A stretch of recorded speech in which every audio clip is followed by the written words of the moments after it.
ഓപ്പോൻ്റെ ഏറ്റവും പുതിയ റെനോ സീരീസിലെ സ്മാർട്ട് ഫോണാണ് ലോഞ്ച് ചെയ്തിരിക്കുന്നത്. ഓപ്പോ റെനോ 14ഉം ഓപ്പോ റെനോ 14 പ്രോ. അപ്പോൾ റെനോ 13 അപേക്ഷിച്ച് റെനോ 14 നോക്കുകയാണെങ്കിൽ ഒരു വലിയ ചേഞ്ച് വന്നതെന്ന് വെച്ചാൽ ഇതിനകത്ത് ഒരു 50 മെഗാ പിക്സൽ ടെലിഫോട്ടോ ലെൻസ് വന്നിട്ടുണ്ട് എന്നുള്ളതാണ്.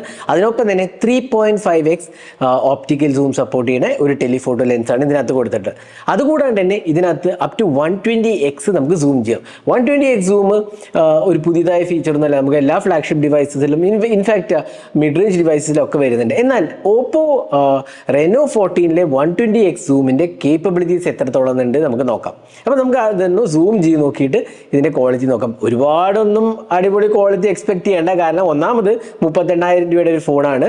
അതുകൂടാണ്ട് തന്നെ ഇത് ക്യാമറ ഭയങ്കര ഒരു ഫ്ലാഗ്ഷിപ്പ് കാറ്റഗറി ഒന്നുമല്ല. എന്നാലും നമുക്ക് നോക്കാം ഓപ്പോ റെനോ 14 120x സൂം എത്രത്തോളം നല്ലതാണ്. അപ്പോൾ നമുക്ക് ആദ്യം തന്നെ ക്യാമറ ആപ്പ് ഓപ്പൺ ചെയ്യാം. ഓപ്പൺ ചെയ്യുമ്പോൾ തന്നെ നമുക്ക് ഫോട്ടോ എടുത്തിട്ട് ആ ഒരു സൂം ലെവൽ ബട്ടൺ ക്ലിക്ക് ചെയ്ത് കഴിഞ്ഞാൽ നമുക്ക് 120x വരെ സൂം ചെയ്യാം. ഇപ്പോൾ ഞാൻ സൂം ചെയ്യുന്നത് 120x ആണ്. 120x സൂമിൻ്റെ ഒരു പ്രത്യേകത എന്ന് വെച്ചാൽ നല്ല സ്റ്റേബിളാണ്. OIS ഉണ്ടാവുകൊണ്ട് തന്നെ വളരെ സ്റ്റേബിളായിട്ട് എനിക്ക് തോന്നി. ഇനി നമുക്ക് ഫോട്ടോ ക്ലിക്ക് ചെയ്യാം. ഇനി നമുക്ക് ഫോട്ടോ ഒന്ന് നോക്കാം.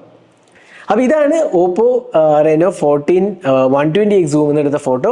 അത്യാവശ്യം ഡീസൻറ്റ് ക്വാളിറ്റി എന്ന് പറയാം, കാരണം ഡീറ്റെയിൽസ് കാണുന്നുണ്ട്. എന്നാൽ ഫോട്ടോയുടെ ക്വാളിറ്റിക്ക് ഒരു വാവ് ഫാക്ടറോ അങ്ങനത്തെ ഒന്നുമില്ല. ഒരു പ്രീമിയം ഫ്ലാഗ്ഷിപ്പ് ഡിവൈസിൻ്റെ ആ ഒരു സൂം ക്വാളിറ്റി ഒന്നും ഇതിനകത്ത് കിട്ടുന്നില്ല. എന്നാലും നമുക്ക് അത്യാവശ്യം ഒന്ന് സൂം ചെയ്യണമെന്നുണ്ടെങ്കിൽ ഇത് എടുക്കാൻ പറ്റില്ലേ? നിങ്ങളുടെ അഭിപ്രായങ്ങളൊന്ന് കമൻറ്റ് സെക്ഷനിൽ പോസ്റ്റ് ചെയ്യും. ഈ ഫോട്ടോസ് എല്ലാം, ഈ രണ്ട് ഫോട്ടോസും 120x സൂമിൽ എടുത്താണ്. അപ്പോൾ നിങ്ങളുടെ അഭിപ്രായങ്ങൾ എന്താണ് എന്നുള്ള കമൻറ്റ് സെക്ഷനിൽ പോസ്റ്റ് ചെയ്യുക. ഇതേപോലത്തെ കൂടുതൽ ഇൻട്രസ്റ്റിംഗ് ടെക് വീഡിയോസിനായി സബ്സ്ക്രൈബ് ആൻഡ് share.